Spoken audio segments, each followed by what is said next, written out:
கிறிஸ்துவுக்குள் அன்பான தேவ ஜனங்களே, இயேசு கிறிஸ்துவின் நாமத்தினால மீண்டுமா உங்களுக்கு இந்த Christ search international ministry YouTube channel மூலமாக வாழ்த்துக்களை தெரிவிக்கிறேன். இந்த ஜூலை மாதம் முழுவதும் கர்த்தர் நம்ம வாழ்க்கையில் எல்லா நன்மைகளையும் பரிபூர்ண கிருபையும் கர்த்தர் பெருக செய்திருக்கிறார், ஆசீர்வதித்திருக்கிறார் என்று கர்த்தருக்குள்ள நான் விசுவாசிக்கிறேன்.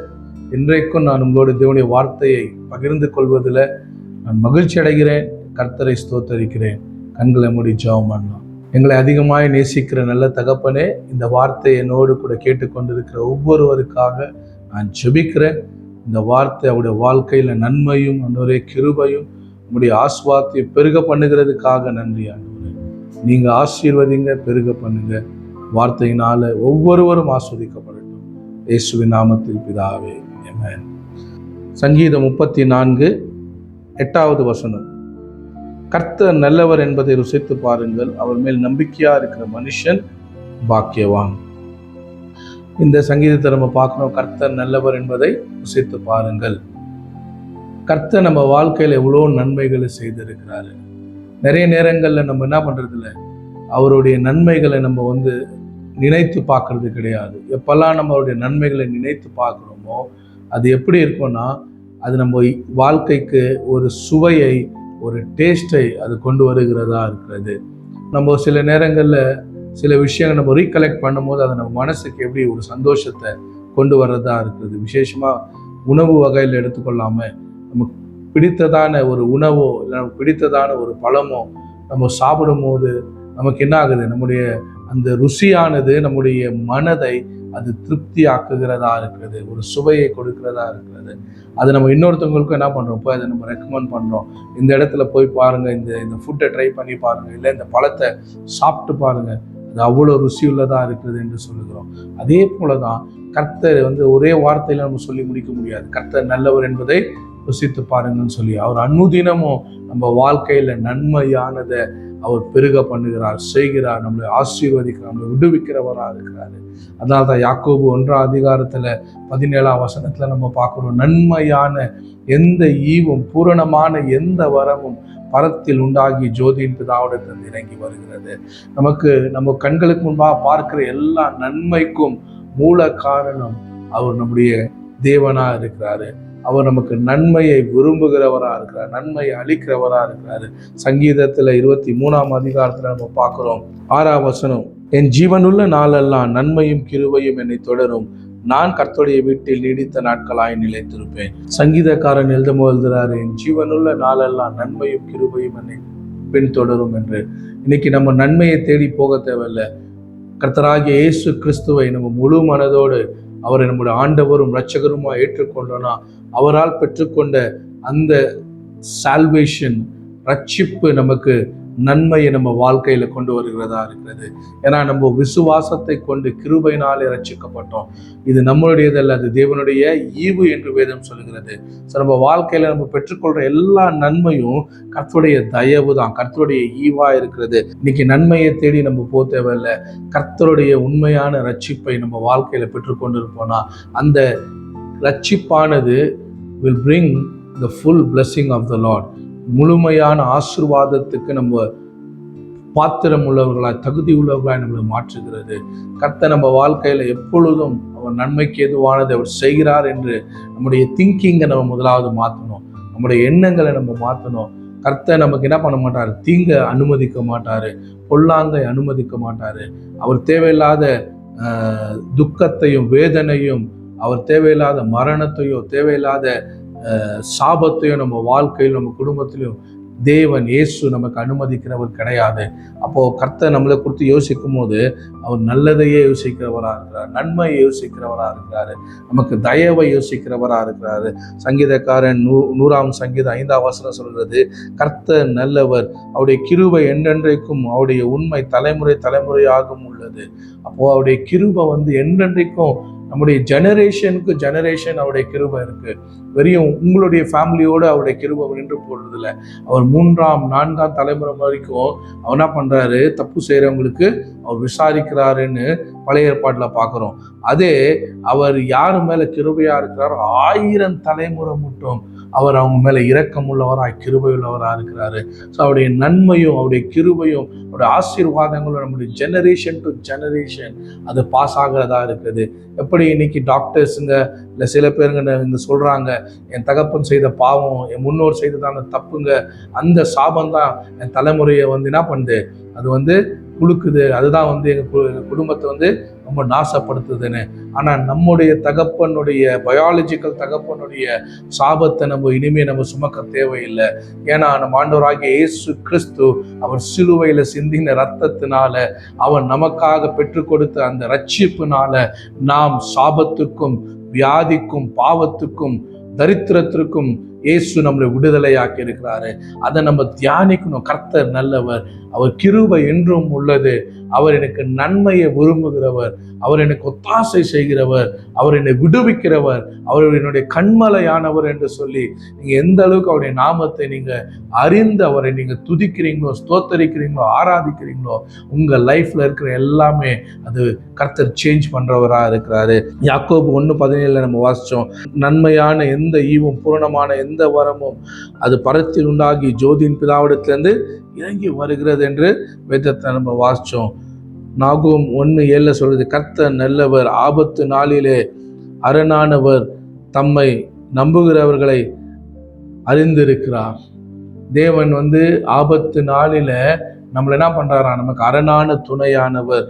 கர்த்தர் நமக்கு ஆபத்து நாளிலே அவர் நம்மளை என்ன பண்றாரு, விடுவிக்கிறாரு, நம்மளை அவரு அறிந்திருக்கிறாரு, நம்மளை அவர் நம்புகிறாரு. நீங்க ஆபத்தை பார்த்து பயப்பட தேவையில்லை, பிரச்சனையை பார்த்து பயப்பட தேவையில்லை, உங்களை சுத்தி வருகிறதான எந்த காரியத்தை குறிச்சோ நீங்க பயப்பட தேவையில்லை.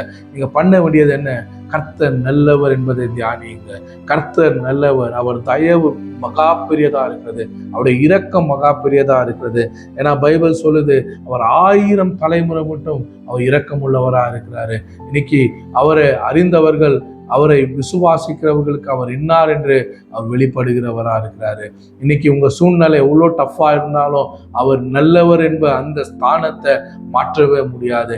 ஒருவேளை நீங்க போய் கொண்டு இருக்கிறதான பிரச்சனை கடினமா உங்களுக்கு இருக்கலாம், உங்களுடைய பிரச்சனை ஒருவேளை ரொம்ப கஷ்டமா இருக்கலாம், ரொம்ப அது துக்கமா இருக்கலாம், உங்களால சுமக்க முடியாத பாரமா இருக்கலாம். அதன் நிமித்தம் உங்களுடைய சூழ்நிலை நிமித்தம் கர்த்தருடைய ஸ்தானம் என்றைக்குமே மாறாது. அவர் நல்லவர் என்பதில் எந்த மாற்றமும் கிடையாது. நம்ம அதை எந்த அளவுக்கு அறிக்கை செய்கிறோமோ, அதை விசுவாசிக்கிறோமோ, அதை தியானிக்கிறோமோ, நம்மளை நெருங்கி வருகிற எல்லா பிரச்சனையும் அவர் மாற்ற அவர் வல்லவராக இருக்கிறார். அன்பான தேவ ஜனமே, அவர் நமக்கு போதுமானவராக இருக்கிறார். ஹல்லேலூயா. கர்த்தருடைய இரக்கங்களுக்கு முடிவில்லை என்று வேதம் சொல்லுகிறது. வேதம் சொல்லுகிறது, அவருடைய கிருபை ஒவ்வொரு நாளும் புதிதாக இருக்கிறது, அவருடைய இரக்கங்களுக்கு முடிவில்லை. இன்னைக்கு மனுஷனுடைய ஒரு நன்மை, மனுஷனால் வருகிறதான நன்மைகள், மனுஷனால் வருகிற உதவிகள், அதுக்கு ஒரு எல்லை உண்டு, அதுக்கு ஒரு லிமிட் உண்டு. ஆனால் கர்த்தருடைய நன்மைக்கு, கர்த்தருடைய இரக்கத்திற்கு, கர்த்தருடைய தயவுக்கு முடிவு கிடையாது. ஏன்னா அது ஒவ்வொரு நாளும் புதிதாக இருக்கிறது என்று வேதம் சொல்லுகிறது. இன்னைக்கு எல்லாம் கர்த்தரை நீங்க கூப்பிட்டு அவர் உங்களுக்கு உதவி செய்து அவர் உங்களை விடுவித்து உங்களை தப்புவித்து உங்களை ஆசீர்வதித்திருந்தாலும் நீங்க மறுநாள் அவருடைய சமூகத்துல போய் அவரை ஆராதித்து அவருடைய வார்த்தையை தியானம் பண்ணி நீங்க ஜபத்தோடு கூட அவரை கூப்பிடும் போது, நன்றி நிறைந்த இருதயத்தோடு கூட ஆண்டவரே நீங்க நல்லவர் என்று சொல்லும் போது, அன்றைக்கு கர்த்தர் உங்களுக்கு அவருடைய கிருபை, புதிதான காரியங்களை, ஆசீர்வாதங்களை, நன்மையான வழிகளை கர்த்தர் உங்க வாழ்க்கையில திறக்க போதுமானவராக இருக்கிறாரு. அதனால உங்க சூழ்நிலை உங்களுடைய கர்த்தருடைய ஸ்தானத்தை மாற்ற முடியாது, கர்த்தருடைய ஐடென்டிட்டியை மாற்ற முடியாது. இன்னைக்கு நம்முடைய ஐடென்டிட்டியை, நம்முடைய ஸ்தானங்களை மாற்றி அமைக்கிறது என்னன்னா, அவர் நல்லவர் என்பதை நாம் ருசித்து பார்க்கும் போதுதான். அதனாலதான் பைபிள்ல நம்ம முதல் வசனத்தை வாசிச்சோம், கர்த்தர் நல்லவர் என்பதை ருசித்து பாருங்கள், அவர் நல்லவர். Taste and see that the Lord is good. என்ன சூழ்நிலை நீங்க இருந்தாலும் சரி, பயப்படாதீங்க, விசுவாசிங்க. எபிரேயர் 11:6 சொல்லுகிறது, விசுவாசம் இல்லாமல் தேவனை பிரியப்படுத்துவது கூடாத காரியம். தேவனிடத்தில் சேருகிறவர் அவர் உண்டென்றும் தன்னை தேடுகிறவர்களுக்கு பலன் அளிக்கிறார் என்றும் விசுவாசிக்க வேண்டும். He is one who rewards your faith. உங்க விசுவாசத்துக்கு அவர் பலன் அளிக்கிறவர், உங்களுக்கு அவர் உதவி செய்கிறவர். கர்த்தர் நல்லவர், அவர் என்றைக்கும் அவர் உங்களை கைவிட மாட்டாரு. அவருடைய நன்மை ஒரு நாளும் உங்க வாழ்க்கையில அது மாறாததா இருக்கிறது. துன்பமான நேரங்கள் நம்மளை சூழ்ந்து கொண்டு வரலாம். ஆனா துன்பமான நேரங்கள்ல அவர் நமக்கு அடைக்கலமும் பலனுமானவரா இருக்கிறாரு. யார் உங்களுக்கு அடைக்கலமா இருக்கிறாங்களோ இல்லையோ, யார் உங்களுக்கு ஸ்ட்ரென்த்தா இருக்கிறாங்களோ இல்லையோ, ஆனா கர்த்தர் உங்களுடைய பலனா இருக்கிறாரு. கர்த்தர் உங்களுடைய அவர் அரணா இருக்கிறாரு, ரெஃப்யூஜா இருக்கிறாரு, ஸ்ட்ராங் ஹோல்டா இருக்கிறாரு. அவரை நீங்க பிடித்து கொள்ளும் போது உங்களுடைய பிரச்சனை நீங்க தப்பித்து கொள்ள ஒரு வழியை கர்த்தர் செய்கிறவரா இருக்கிறாரு. துன்பமான நேரங்களில அவர் நமக்கு அடைக்கலமும் பலனுமா இருக்கிறாரு. அவருடைய சிக்ஷையில அவர் நம்மளை என்ன பண்றாரு, ஒழுக்கப்படுத்துதலிலும் நாம் நன்மைக்காகவே நாம் அவருடைய பரிசுத்தத்தில் பங்கு கொள்ளும்படி செய்கிறது. அப்போ நமக்கு நெருங்கி வருகிற பாவங்களோ பிரச்சனைகளோ துன்பங்களோ அது என்ன பண்றது இல்லை, தேவனுடைய அன்பை விட்டு நம்மளை பிரிக்க முடியாதுன்னு பவுல் சொல்றாரு. பவுல் சொல்லும்போது சொல்றாரு, நிர்வாணமோ பசியோ பட்டயமோ நாச மோசமோ எதுவுமே என்ன பண்ண முடியாது, தேவனுடைய அன்பை விட்டு பிரிக்க முடியாதுன்னு சொல்லி சொல்றாரு. அப்போ நம்முடைய வாழ்க்கையில தேவனுடைய அன்பு, கர்த்தர் நல்லவர் என்ற அந்த எண்ணம் நம்ம இருதயத்துல ஆழமா இருக்கோம்னா நம்ம போற சுச்சுவேஷன் என்னைக்கும் கர்த்தரை நம்ம லைஃப்ல அவருடைய பிக்சரை மாற்றவே முடியாது.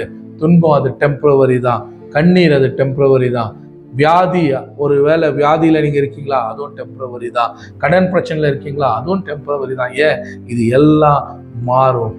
ஏன் இயேசு நல்லவரா இருக்கிறார். நீங்க அதை தியானிக்கும் போது நிர்வாணமோ நாசமோசமோ பட்டயமோ உபத்திரமோ வியாகுலமோ பசியோ பட்டினியோ எதுவுமே என்ன தேவனுடைய அன்பை விட்டு பிரிக்க முடியாதுன்னு பவுல் சொல்றாரு. அப்போ எந்த சூழ்நிலையில நீங்க இருந்தாலும் நீங்க செய்ய வேண்டியது ஒண்ணுதான், கர்த்தர் நல்லவர் என்பதை ருசித்து பாருங்க. கர்த்தர் நல்லவர் என்பதை அறிக்கை பண்ணுங்க, அவரை ஆராதிங்க, அவரை துதிங்க, அவரை மேன்மைப்படுத்துங்க, கர்த்தருடைய வார்த்தையை படிங்க. இதுல இருந்து கர்த்தரோடு கூட பேசுவாரு. இந்த வார்த்தை பேசப்படும் போது இந்த வார்த்தையின் வெளிச்சம் உங்க வாழ்க்கையில அற்புதங்களை கொண்டு வருகிறது. பரிசுத்த ஆவியானவர் உங்களுக்கு இதுதான் வழி என்று உங்களுக்கு காட்டுகிறவரா இருக்கிறாரு. அதனால கர்த்தருடைய முகம் எப்பொழுதும் நம்மளை பிரகாசிக்க பண்ணுகிறதா இருக்கிறது. அவருடைய முகத்தின் பிரகாசத்தினால கர்த்தர் நம்முடைய இருளை விளக்குகிறவரா இருக்கிறாரு. அதனால நீங்க என்ன பண்ணுங்க, கர்த்தர் நல்லவர் என்பதையே உங்க வாய்கள்ல உங்க சிந்தனையில உங்க இருதயத்துல நீங்க என்ன பண்ணுங்க, எப்பொழுதும் தியானித்து கொண்டிருங்க. அவர் ஒரு பொழுதும் நம்மளை கைவிடுகிறவர் கிடையாது. அவர் ஒரு பொழுதும் நம்மை விட்டு விலகுறவரும் கிடையாது. நீங்க இப்படி பண்ணிட்டீங்கன்னு சொல்லி அவர் உங்களை விட்டு தூரமா போறவர் கிடையாது. நம்ம அந்த கெட்ட குமாரனுடைய கதையில பார்க்குறோம். அப்பாவுக்கு 2 பிள்ளைகள் இருந்தாங்க. ஒரு பையன் இளைய குமாரன் என்ன பண்ணான், அப்பா சொன்னதை கேட்கல. அவன் அப்பா கொடுத்த எல்லாத்தையும் போய் தூர தேசத்துல அழிச்சிட்டு எல்லாத்தையும் வீணாக்கிட்டு அவன் திருப்பி அவனுடைய சிந்தையில அவன் கொண்டு வந்த விஷயம் என்ன, எங்க அப்பா வீட்டுல நான் திரும்பி போனேன்னா அங்க எனக்கு நன்மை இருக்கும். எங்க அப்பா வீட்டுல வேலைக்காரங்களுடைய சாப்பாடு கூட அது அதிகமா மேன்மையா இருக்கிறது என்று அவனுடைய சிந்தனையில அவன் யோசித்தான். அவன் கர்த்தருடைய வீட்டை யோசித்தான், அப்பாவுடைய வீட்டை யோசித்தான். இன்னைக்கு நீங்க பிரச்சனையில இருக்கும்போது, பிரச்சனைகளை நீங்க கடந்து போகும்போது அந்த பிரச்சனையை தியானம் பண்ணாதீங்க, அந்த பிரச்சனையுடைய சூழ்நிலையை தியானம் பண்ணாதீங்க. நீங்க பண்ண வேண்டியதெல்லாம் ஒண்ணுதான், எங்க அப்பா நல்லவர், நான் எந்த நிலையில இருந்தாலும் கர்த்தர் நல்லவர், இந்த நிலைமையை மாற்ற அவரால் முடியும், நான் மீண்டும் எங்க அப்பா வீட்டுக்குள்ள போவேன், நான் அவருடைய சமூகத்துல போகும்போது என்னுடைய பிரச்சனை கர்த்தர் என்னுடைய துக்கத்தை சந்தோஷமாய் மாற்றுகிறவராக இருக்கிறாரு.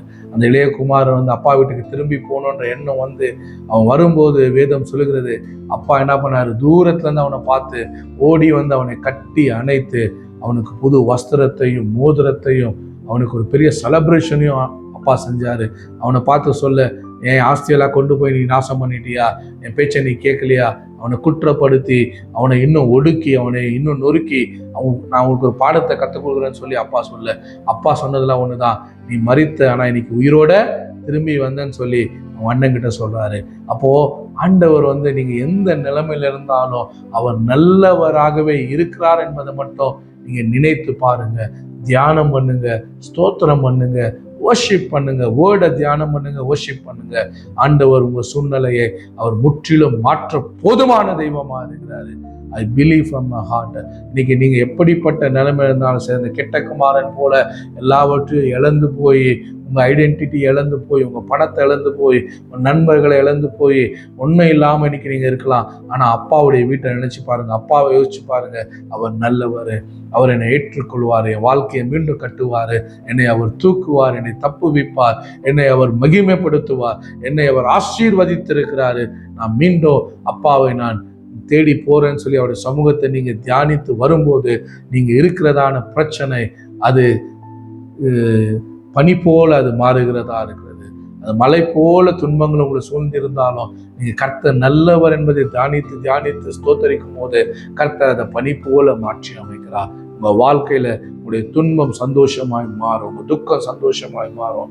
இன்னைக்கு வியாதி இருந்தாலும் சரி, கடன் இருந்தாலும் சரி, பிரச்சனை இருந்தாலும் சரி, டிவோர்ஸ் ப்ராப்ளம் இருந்தாலும் சரி, குழந்தை இல்லாமல் இருந்தாலும் சரி, எந்த பிரச்சனை நீங்க இருந்தாலும் நான் உங்களை நான் உற்சாகப்படுத்துகிற இயேசு நல்லவர். அவர் ஒரு பொழுது கைவிட மாட்டாரு. எந்த நிலைமையில இருந்தாலும் அவருடைய சமூகத்துல நீங்க வரும்போது உங்களை நன்மையும் கிருபையும் பின்தொடரும், உங்களை நன்மை பின்தொடரும், அவருடைய தயவு பின்தொடரும். நீங்க எங்க போறீங்களோ அங்கெல்லாம் உங்களை சுத்தி கர்த்தருடைய தூதர்கள் உங்களை பின்தொடருவார்கள். நீங்க வாளாக்காமல் தலையாக்கப்படுவீர்கள். கர்த்தருடைய நன்மை உங்க தலையை நிரப்பும். இன்னைக்கு அடைக்கப்பட்ட கர்ப்பங்கள் திறக்கப்படுவதாக. இன்னைக்கே இருக்கிற எல்லா கடன்கள் வேரோட பிடுங்கப்படுவதாக. இன்றைக்கே நீங்க போய் கொண்டு இருக்கிறதான இந்த பெரிய பிரச்சனை, மலை போல இருக்கிற பிரச்சனை பனி போல அது மாறுவதாக. கர்த்தர் நல்லவர், அவர் தயவு மகா பெரியது. உன் வாழ்க்கை அவர் இப்பொழுதே சீர்படுத்துவார், அவர் ஸ்திரப்படுத்துவார், உன்னை அவர் அணைத்துக் கொள்வார், உன்னை அவர் தேற்றுவார், உன்னை தாங்குவார் என்று சொல்லி இன்னைக்கு உங்களை பார்த்து நான் உற்சாகப்படுத்துகிறேன். பயப்படாதீங்க, திடமனதாயிருங்க. இதை நீங்க கடந்து போக கர்த்தர் உங்களோடு கூட இருக்கிறாரு. அவர் நல்லவர், உங்களை ஆசீர்வதித்து இருக்கிறாரு. God bless you all. Amen.